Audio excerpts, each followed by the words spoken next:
Thank you so much, Professor Ronnie, and my distinguished colleagues.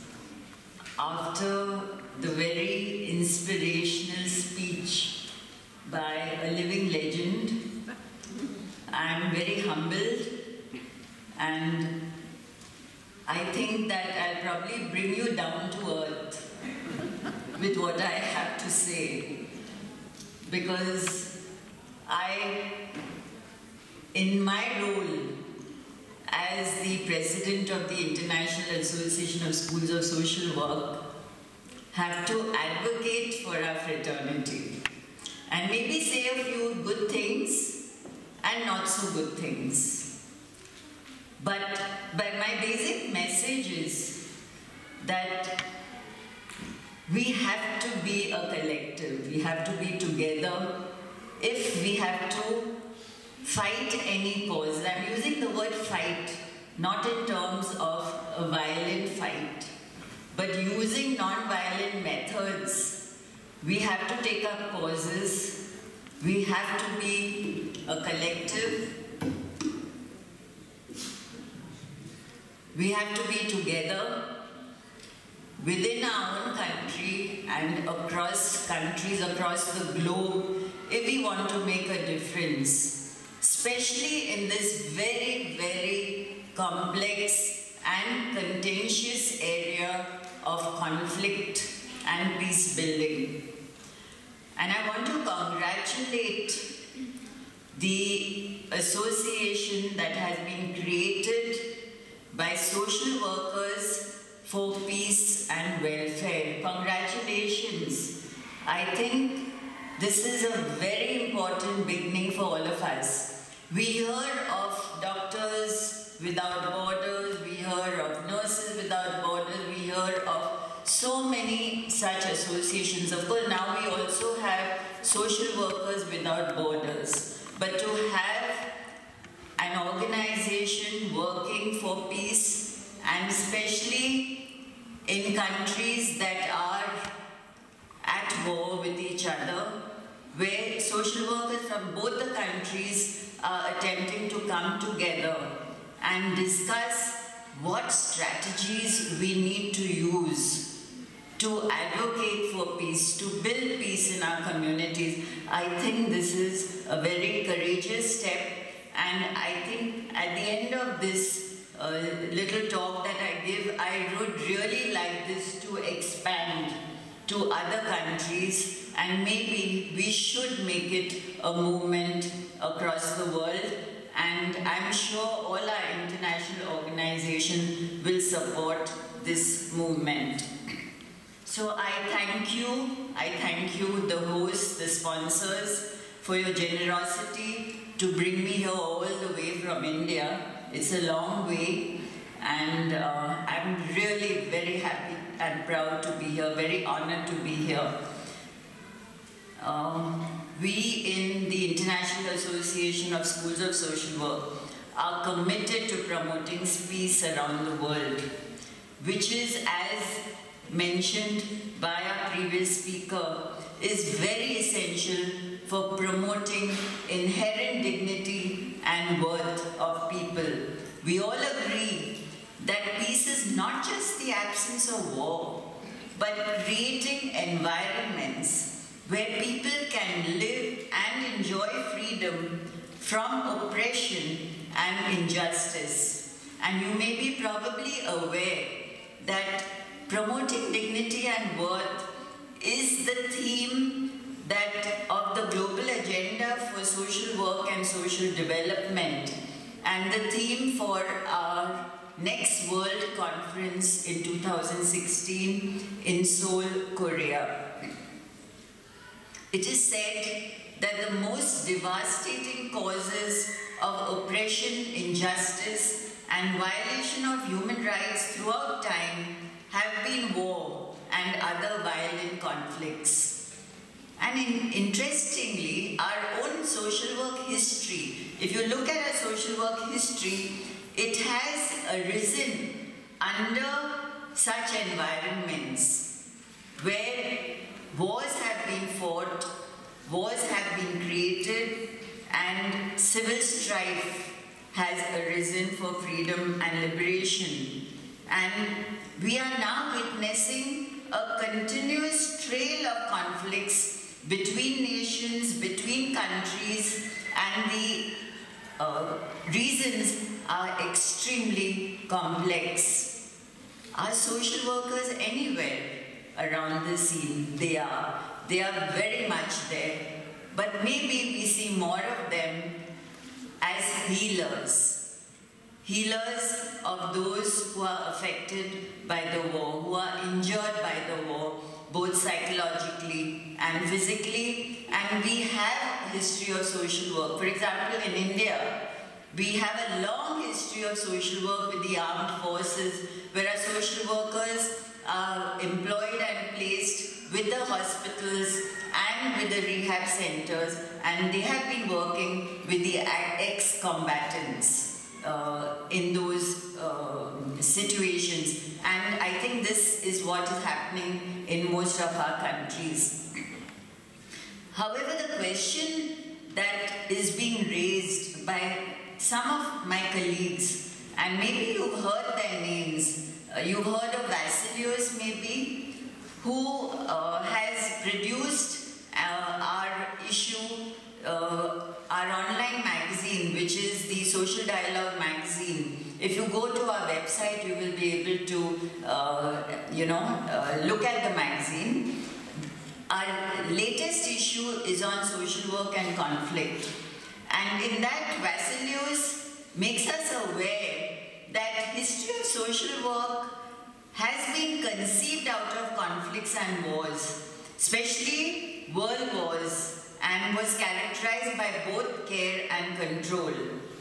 And there has been an ambivalence in social work to recognize this. And social workers continue to be comfortable serving state welfare programs and identifying with state ideology, even if it went against the people.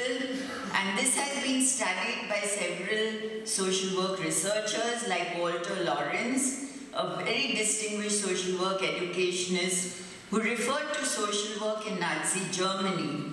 And he says in his 1993 article, the social workers not only supported the oppressive Nazi ideologies, but they actually attempted to incorporate the pseudoscience of racial hierarchies in their practice.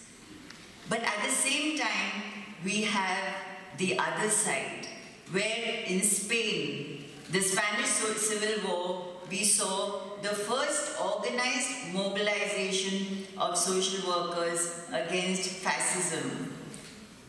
In Latin America, a very important development for international social work has been where the professional associations started exploring the consequences of social workers' collaboration with oppressive regimes and helped document the Nunca Más, Never Again agenda that forms an important legacy for our profession. Today we see in the 21st century, war has become a multi-billion-dollar industry. Relationships between nations are based on the arms trade. The domination of neoliberalism has also created a peace industry, and it's a lucrative one, which often employs social workers and social work academics, and rarely caring about the structural reasons behind wars, and primarily focusing on short-term fixes. As one of our colleagues pointed out, it's Band-Aid. Are we doing only Band-Aid? And not really looking at what are the root causes of these conflicts, and is there any way we can work around them? The paradoxical nature of social work in the context of conflict has not been resolved in the 21st century. The issue of social workers' involvement in state institutions linked to state violence and violation of human rights remains largely unanswered by even our own international social work organizations. In the fight against terrorist organizations, governments are surpassing all human rights instruments and legalizing oppressive means against suspect citizens who are usually the minorities in our countries. Social workers are being co-opted in this process of identifying youth who are likely to be influenced by these forces and working with them to prevent them from joining these forces. More recently, social workers have been appointed in detention centers for asylum seekers, institutions of ambiguous legality that have been created in many European countries in conflict with international conventions for the rights of refugees. Also, social and community workers in the United Kingdom and France, for example, have been recruited in order to reach out to Muslim communities and identify potential cases of extremism and radicalization of young people. Surinder Guru's article in our magazine describes how UK has created a toolkit for early identification of children likely to become radicalized. We are haunted by the ethics of what we are doing. What is the state doing to humanity? And what is our role in this? We are haunted by the ethics of war and the fact that we may not ourselves be able to follow the ethics of social work when we become instruments of the state. Naturally, we are afraid to be political because it would mean going against state policy, and this is the state that gives us our jobs and income to survive. It is a very difficult dilemma, but we are not alone in this. There are many others like us who don't know any other alternative. We international organizations claim that we are for peace, but how proactive have we been at the United Nations or in coming together with other associations to participate in the discussions on disarmament or become part of peace processes? The concept of peace today, in today's context, has to be viewed not merely in terms of absence of war. And I think this is what our doctor earlier mentioned, our speaker mentioned. It entails a society where people enjoy freedom. Freedom from oppression, enjoy equality, economic and social justice, human rights, harmony and cooperation, which means that we have to take a stand against militarization of the economy and society, the maldistribution of societal resources, the destruction of the physical environment, and the erosion of civil liberties. Social workers have always been viewed as remedial, rehab, or crisis workers in these situations. They generally come in the aftermath of war and conflict to give succor to people, provide psychosocial support, and mobilize material help wherever possible. Social workers are often torn, as I mentioned earlier, between following social work values as against the nationalist sentiments of their own country, which is at war. You're probably familiar with some studies, research studies, on the impact of war on social workers and their clients. Shalom and other colleagues have done studies and written a very excellent paper in 2006 where they have done research on social workers facing a range of problems in the regions of Northern Ireland, Palestine and Israel. And they have found that despite variations in history, culture, organizational structure and methods of practice, a number of general and specific themes they have been able to identify as common. There seems little doubt that living in societies where violent political conflict becomes prolonged inevitably impacts negatively not just on ordinary citizens and users of health and social care, but also on social workers as well. The major ethical dilemma faced by social workers is their attitudes and dealings with service users from the other side. In the first of such studies done in 1992 by Levenberg, describes ethical dilemmas faced by Israeli civilian social workers while being attacked by Iraq during the 1991 Persian Gulf War. Although Levenberg notes that these dilemmas are more difficult to resolve in wartime, he suggests that wartime social workers focus on three ethical principles of protecting life, promoting autonomy, and choosing the least harmful and most reversible option to resolve them. Shulamit Ramon's articles also raises several questions of how, for example, should an Israeli Arab respond when rejected by Jewish colleagues after a terrorist attack or fear in a Jewish social worker to enter an Israeli Arab town. At the same time, the researchers also showed resilience among several social workers in all the three regions.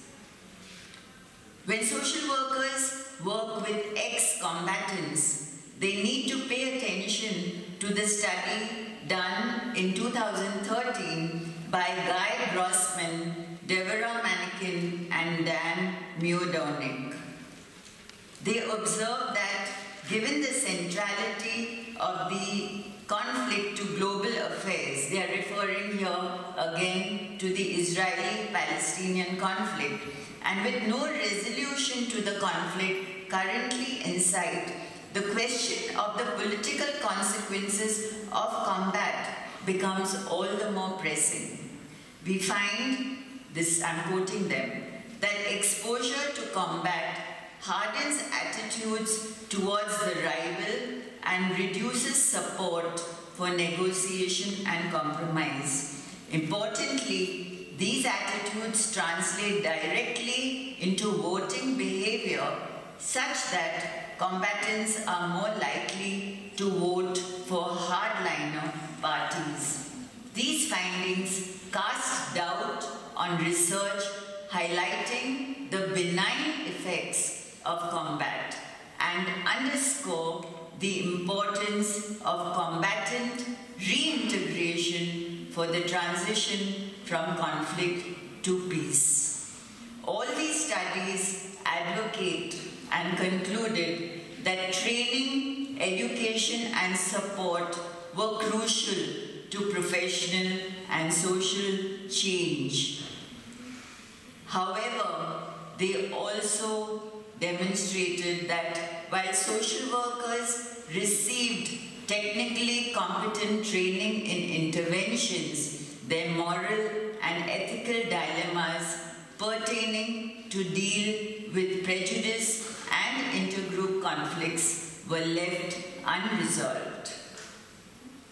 Van Soest and Crosby described the introduction of training in non-violent communication into the social work curriculum as one such tool used not only for political conflict resolution but also for handling issues such as domestic violence. A systematic discussion on the usefulness of such approaches in helping social workers understand their role in conflict which faces their societies and implementation of the more promising measures is urgently needed internationally. The researchers have also suggested creating international alliances and virtual communities among social workers living in conditions of political uncertainty and fears about violence. We talk of social justice, which means that we have to advocate a massive shift in resources from north to south.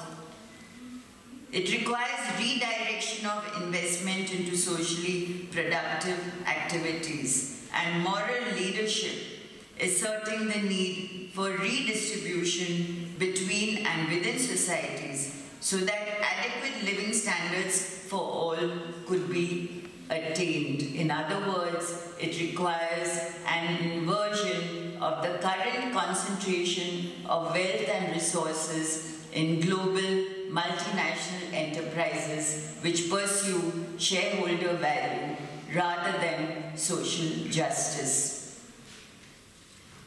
I'm quoting again the International Federation of Social Workers, which says in its policy statement on peace and social justice, reiterating the fact that trade in arms adopted by the industrial nations as a source of income cheapens life.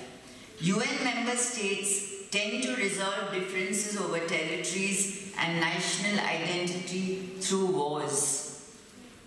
If only the creativity and ingenuity and government support were diverted for social development, would resolve the problems of poverty in the developing world. IFSW and IASSW are committed to working together to develop curricula and build capacity of social work for promoting a conflict-free society. For this, we need to continuously fall back on our ethical principles, which are stated in our Statement of Principles, which were developed in 2004. They refer to the major concepts of social justice, challenging discrimination, recognizing diversities, ensuring equitable distribution of resources, challenging unjust policies and practices, working in solidarity, and challenging social conditions that contribute to social exclusion, stigmatization, or subjugation, and to work towards an inclusive society. I would like to add here that social workers, as an ethical point, should engage in social and political action that seeks to ensure that all people have equal access to the resources, employment, services, and opportunities they require to meet their basic human needs and to develop fully. Social workers should be aware of the impact of the political arena on practice and should advocate for changes in policy and legislation to improve social conditions in order to meet basic human needs and promote social justice. Social workers should act to expand choice and opportunity for all people with special regard for vulnerable, disadvantaged, oppressed, and exploited people and groups. So what can our organizations do? We have to first start with ourselves in terms of understanding our own attitudes towards conflict. Do we have adequate understanding a critical understanding of the social and political tensions that escalate to conflicts, and this is what we need as part of our teaching and curriculum. How do we analyze and appreciate the structural causes of conflicts and work towards exposing and resolving these injustices? How do we analyze and appreciate the role of the state in dealing with conflicts? That the state we work with is never a neutral political agent, and its operation reflects the major divisions that characterize society as a whole. Social work education directed towards social change in the post-conflict environment should be an education for peace. And the model of education for peace should provide a framework for socializing future professionals with complex challenges posed by ethno-political conflicts and professional tasks which social workers are obliged to perform in different stages of the conflict. And Selena Basic, another educationist, suggests that in the pre-conflict phase, strengthening of personal and institutional responsibility for resistance to inhuman and degrading treatment of members of communities, sensibility and greater awareness of diverse psychosocial mechanisms of dehumanization, scapegoating, respect for other and otherness. In the face of conflict, strengthening of personal and institutional responsibility within social work agencies in ensuring respect for human rights and human dignity, adhering to principles of international social work education should provide international humanitarian law, development of a culture of solidarity which turns bystanders into resistance workers, and in the post-conflict phase, multifaceted and socially grounded peace-building process, trauma, recognition and reconciliation work, critical thinking and reflection on socio-political arrangements and framework for social work practice. We need an educational approach which has as its core the creation of a society that should never let down the very basic foundation of our common humanity. So to summarize, what do we need to do? I'm talking to our international associations and all our national and regional organizations. We need to work in collaboration with the United Nations and international human rights organizations to promote peace and social justice, collect information from its member associations to deal and document the impact on social development of excessive expenditure on arms and campaign for redistribution of resources from military usage to social development. Promote the concepts of mediation and arbitration to secure the peaceful resolutions of conflicts between nations. Promote curriculum development in social work schools to include conflict resolution techniques and reassert our long-standing commitment to peace and non-violence and its belief that the promotion of social justice can only be achieved through non-violent change. In very practical terms, we need community building. Community building through grassroots peace-building processes, helping in forming local and regional peace committees at the grassroots. Of course, we would need political support and resources for which we would need to liaison with the government to also ensure that social services reach people. And very important, which we need to reinforce, is the role of women in peacemaking and reconstruction activity. I want to end with my own life experience. I've not had much of it as far as war is concerned, but I remember that I think you all know about the war between Pakistan and India. I suppose 1947 partition. India was partitioned and we had two countries formed, again thanks to our colonial masters and of course our political people.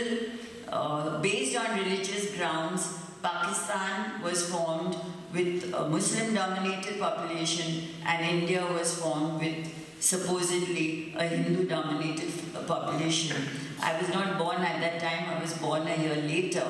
But my family comes from Sindh, Punjab, came from Sindh, Punjab, which is one of the provinces of Pakistan.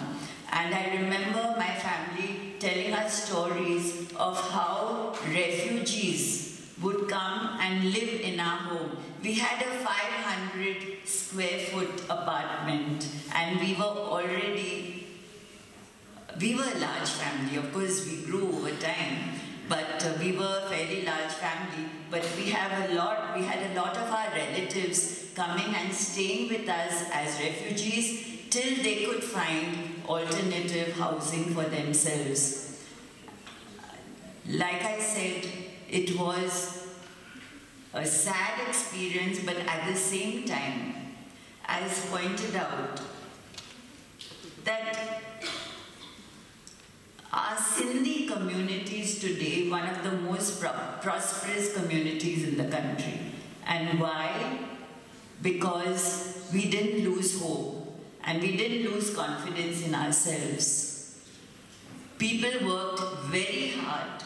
They started with a small business, you know, rolling these making these potato snacks and selling them on the street. And then after a few months, I see that they are running a shop and finally a hotel and then a trail of hotels. So this is how our community has thrived in the country.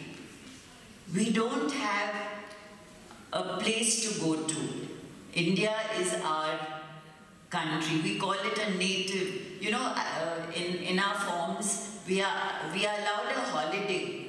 Our institution gives us a holiday if we indicate our native town. And I have to tell them my native town is Mumbai. I don't have a native town because we lost it. We lost it in the partition. But we have thrived. We have not lost hope.